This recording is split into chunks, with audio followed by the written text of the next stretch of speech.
देखिए आज के समय में ये बहुत ही गंभीरवान शब्द में गंभीर चर्चा आप लोगों के समक्ष रख रहा हूँ। जो मेरे YouTube चैनल के माध्यम से जो जुड़ रहे हैं उनसे भी आग्रह रहेगा, बड़ी धीर और इसको बड़े ही दिमाग से बुद्धि के साथ सुनिएगा। आज के समय में हमारे जीवन में क्या हो रहा है? हम लोग कहते हैं कि महाराज जी आजकल ब्राह्मण लोग पूजा अच्छे से नहीं कर रहे। कई लोगों की शिकायत ये रहती है कि महाराज जी हम क्या करें, हमें आप ही लोग तो मार्गदर्शन करोगे, आप ही लोग मार्गदर्शन नहीं करते। ये मार्गदर्शन है क्या? सर्वप्रथम ये सोचो, हमारे संतों ने घास फूस खा के सूखे पत्ते खाकर यह सुंदर शास्त्रों की रचना की। इतने सारे शास्त्र बनाए, इतने सारे पुराण बनाए, क्यों बनाए? अच्छा एक बात बताओ, आपने देखा होगा जगह जगह कथाएं होती हैं, भागवत होती हैं, पुराण होते हैं, क्यों होते हैं? और क्यों 84 लाख योनियों में सिर्फ मनुष्य ही एक ऐसा प्राणी है जिसे कथा सुनना पड़ता है, जिसे प्रवचन सुनना पड़ता है, जिसे सत्संग करना पड़ता है? क्या 84 लाख योनियों में जो रह रहे हैं, क्या उनको मुक्ति की जरूरत नहीं है? क्या उनको कथा नहीं करनी चाहिए? क्या उनको भागवत नहीं सुनना चाहिए? तो महाराज ऐसा क्यों नहीं होता कि कोई गौशाला में महाराज ऐसा क्यों नहीं सुनने को आता कि आज फलाने गौशाला में दूसरे गौशाला से एक बड़ी गौ माता जी आ रही हैं, सारी गौ माताओं को कथा सुनाएंगी, प्रवचन देंगी, सबको गौ माताओं की कथा हो रही है? ऐसा क्यों नहीं सुनने में आता? ऐसा क्यों नहीं सुनने में आता कि आज जंगल में भंडारा हो रहा है, आज सारे जंगल के जितने जानवर हैं वो एकत्रित होंगे और शेर महाराज जी कथा सुनाएंगे? क्यों नहीं होता? उनको भी कथा सुननी चाहिए। क्या उनको मुक्ति नहीं चाहिए? क्या उनके यहाँ प्रवचन नहीं होना चाहिए? क्यों सिर्फ इंसानों को ही क्यों कथा सुननी पड़ती? देखिए, गाय का धर्म है चारा खाना, हरी घास खाना, भूसा खाना। गाय भूख से तड़प तड़प कर मर जाएगी पर वह अपना धर्म नहीं छोड़ेगी। शेर का कार्य है मांस खाना, वो भूख से मर जाएगा पर वो घास नहीं खाएगा, वो खाएगा मांस। गाय भूख से मर जाएगी पर वह घास छोड़कर मांस नहीं खाएगी। क्यों? क्योंकि उसका धर्म नहीं कहता। और हम इंसान, हमारा यह शरीर बना है शुद्ध शाकाहारी, हमारे दांत बने हैं छोटे छोटे, हमारी आंतें बनी हैं जो अन्न को पचा सकती हैं, पर हम अपने सुख को प्राप्त करने के लिए, थोड़ी सी स्वाद के लिए बड़े बड़े जीवों की हत्या कर देते हैं, अपने धर्म से विमुख हो जाते हैं। बार बार हम अपने धर्म को छोड़कर बेधर्म की ओर चले जाते हैं। तब हमारे गुरुजन कथाओं के माध्यम से, भागवत आदि के माध्यम से हम लोगों का मार्गदर्शन करते हैं। अरे मूर्ख, अरे सट, तेरा मार्ग यह है, तेरा धर्म यह है, तू यहाँ आ। जानवर कभी अपने धर्म से विमुख नहीं होता, इसलिए उनके लिए कोई पुराण करने की जरूरत नहीं पड़ती, उनको कोई कथा सुनाने की जरूरत नहीं पड़ती। पर हमारा इंसान या प्राणी मनुष्य जीवन ऐसा है जो बार बार अपने धर्म से विमुख होता है, इसलिए बार बार कथाओं के माध्यम से, भागवत के माध्यम से, पुराणों के माध्यम से आपको मार्गदर्शन दिखाना, मार्ग दिखाना पड़ता है कि तेरा मार्ग यह है, तू इसे भज। इसलिए कथा। आज के जीवन में, आज के समय में, आज आधुनिक युग में हम अपने इस जीवन से, हमारा सनातन धर्म जो कि एक अद्भुत धर्म है, सनातन से चला आ रहा धर्म है, हमारे धर्म का सबसे पहला मंत्र है वसुधैव कुटुंबकम, पूरा संसार ही मेरा परिवार है। इस भावना को लेकर चलने वाले सनातन धर्म में महाराज आज जितनी ज्यादा विकृति आई है कोई धर्म में नहीं आई। जो सनातन धर्म सबसे बड़ा विश्व गुरु था, आज वही सनातन धर्म का एक अपना खुद का राष्ट्र नहीं। विचार करो, जिसने बड़े बड़े देशों को, बड़े बड़े महाराज लोगों को, इस संसार को कितने हजारों लाखों वर्षों से मार्गदर्शन किया है। आज भी कोई भी देश में चले जाओ, पुराने से पुराने देश में भी खुदाई करोगे तो वहां से भी सनातनियों की कोई ना कोई मूर्ति, कोई ना कोई चीज अवश्य निकलेगी। ऐसा पुराना अद्भुत धर्म जो सबको लेकर चलने की बात करता है, आज वह पतनता की ओर है। पर इसका कारण क्या है, इसका मूल महाराज क्या है, मूल जड़ क्या है, जिसकी वजह से हमारा धर्म आज पतनता की ओर जा रहा है? इसका मूल कारण है आप और हम। क्यों? क्योंकि हम खुद यह सोचते हैं कि यह हमारा कर्म नहीं है। एक बहुत बड़ी भ्रांति हमारे समाज में चल गई है। लोगों को लगता है ये कथा सुनाना, पूजा पाठ करना, पूजा पाठ के मंत्र आदि पढ़ना, ये सिर्फ ब्राह्मणों का काम है। ये सिर्फ ब्राह्मणों का काम है, यह हम लोगों का काम नहीं है। परंतु मैं आपको बता दूं, आप क्रिश्चियन धर्म में चले जाइए, हर क्रिश्चियन को इंग्लिश आती है और वो बाइबल पढ़ता है। किसी मुस्लिम को देख लीजिए, उसे अरबी भाषा आती है, वो अपना कुरान पढ़ता है जो उनका ग्रंथ है। अच्छा ये बताइए, हिंदू धर्म का सर्वश्रेष्ठ ग्रंथ कौन सा है? कौन सी पुस्तक हमारे हिंदू धर्म की, जैसे मुस्लिम का, इस्लाम का है कुरान, गीता। अच्छा ये बताइए, गीता कौन कौन लोग पढ़ते हैं?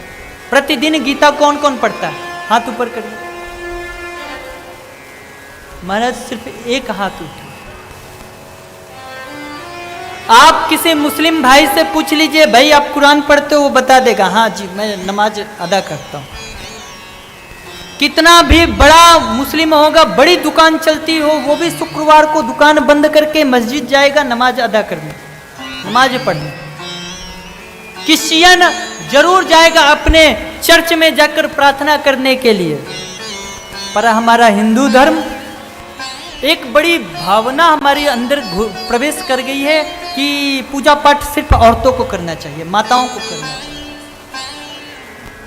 क्यों भाई? आप सनातन धर्म में नहीं आते, आप इस धर्म के नहीं हो, फिर क्यों खाली माताओं को करना चाहिए? हम सब धर्म वालों का कोई ना कोई दिन होता है जिस दिन वो जाकर अपना आराध्य के लिए वो हफ्ते में एक दिन निकालता है। पर हमारे सनातनियों को कह दो कि भैया सोमवार को शिव जी के मंदिर चले जाया करो। अरे महाराज जी जाने की तो इच्छा है, पर क्या करें, हमारी दुकान महाराज जी बहुत चलती है और मैं अगर 2 घंटे के लिए भी चला गया ना तो महाराज जी नुकसान बहुत हो जाएगा। क्या? हमारे मन में ये भावना।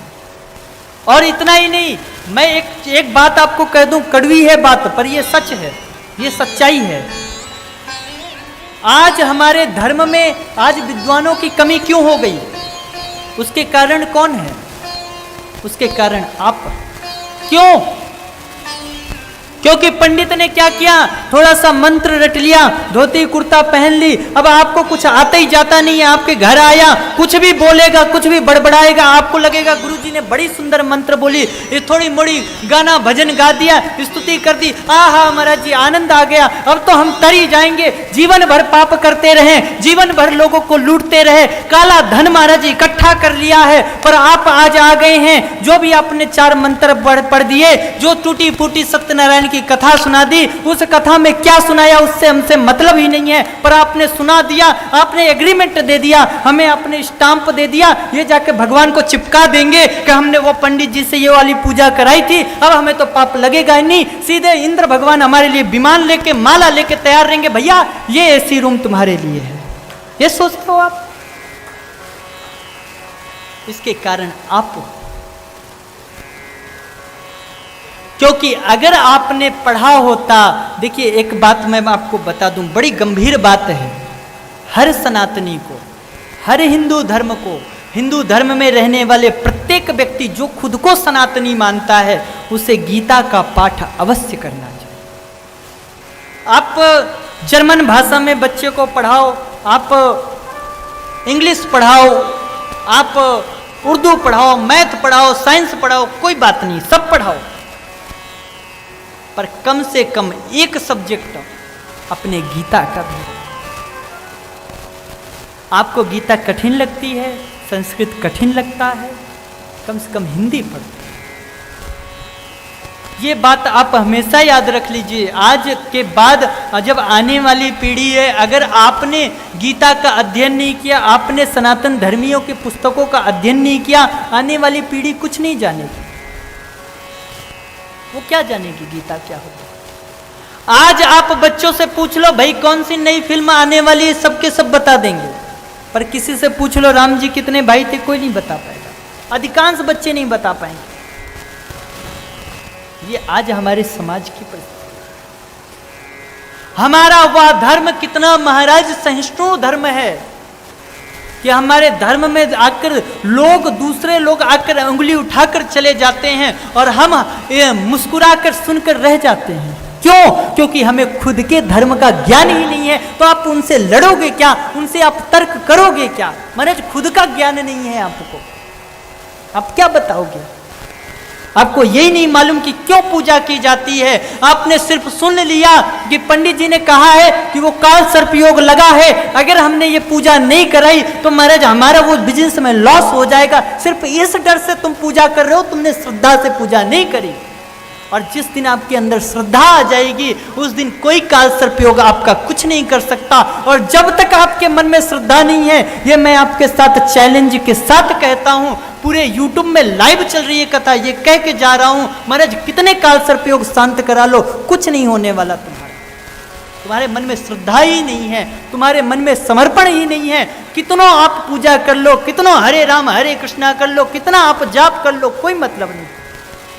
और श्रद्धा के साथ, भक्ति के साथ आपने एक राम नाम लिया, महाराज मरा मरा कहकर महाराज कितने लोग तर गए, शुद्ध राम भी नहीं बोल पाते थे। गजेंद्र ने गो कहा, बिंद कह नहीं पाए और उसको भगवान ने तार दिया। क्यों? क्योंकि उसने समर्पण के भाव से कहा।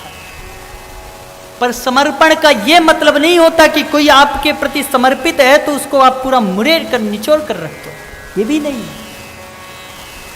भगवान कहते तू मुझे भज, कैसे भी भज, मन से भज, कुमन से भज, अच्छे मन से भज, बुरे मन से भज, भज तो सही, और जैसे भजेगा मैं तुझे पार लगाऊंगा। पर उसके प्रति तुम्हारा समर्पण पक्का होना चाहिए, तुम्हारे मन में ये भाव होना चाहिए कि हाँ तुम्हें हम मानते हैं।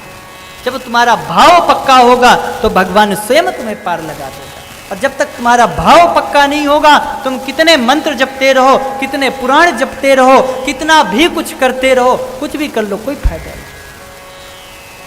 एक बात तो होती है, देखिए मैं बताऊं आपको, आपकी कोई आपके नाम पे केस चल रहा हो तो केस में भी एक चीज़ जरूर लिख के दिया जाता है कि भाई आपका फैसला जज के, आपने पूरा चार्जशीट बना के वकील के माध्यम से जज के सामने रख दिया। जज के सामने आपने पूरा लेखा जोखा, खूब महंगा से महंगा वकील लाकर बिठा दिया और लेकर आपने केस लड़ा दिए, कोर्ट में केस चला। पर केस में हमेशा फैसला जज के ऊपर होता है कि आपको बरी करेगा या आपको सजा देगा।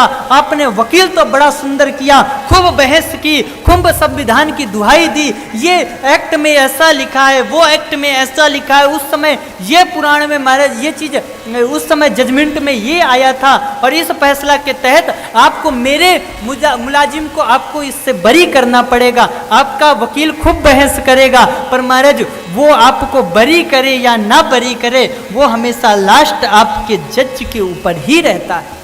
इसी तरह यह पुराण है, पुराणों में बहुत सारे एक्ट लिखे हुए हैं, इसको कर लेने से यह पाप नष्ट हो जाता है, यहाँ पर जाने से यह पाप नष्ट हो जाता है। इतने सारे पुराण हैं, इतने सारे वेद हैं, उन वेदों के माध्यम से पंडित जी ढूंढ ढूंढ के अपने उस यजमान को, जिसने महाराज आज तक भगवान का नाम नहीं जपा है, उसके लिए पंडित जी पूरे महाराज जोर लगा देते हैं, महामृत्युंजय जप जप के, पूरे मंत्र जप जप के, कौन कौन से उपनिषद खोल के, कौन सा पुराण खोल के महाराज सब निग्रह नक्षत्र ढूंढ ढाड़ के सब लेकर आते हैं और उसे पढ़कर महाराज भगवान के सामने संकल्प करते हैं कि प्रभु आपने फलाने को तारा था, तो आज यह मेरा यजमान आपके दरवाजे आया है, आपको भी इसे तारना पड़ेगा। पर इसका फैसला किसके हाथ में है? उस भगवान के हाथ में है। वो तुम्हें ताड़े या ना ताड़े, तुम्हारी अर्जी पंडित ने लगा दी, वो अर्जी तो लगा दी, उसने अपने हिसाब से सारे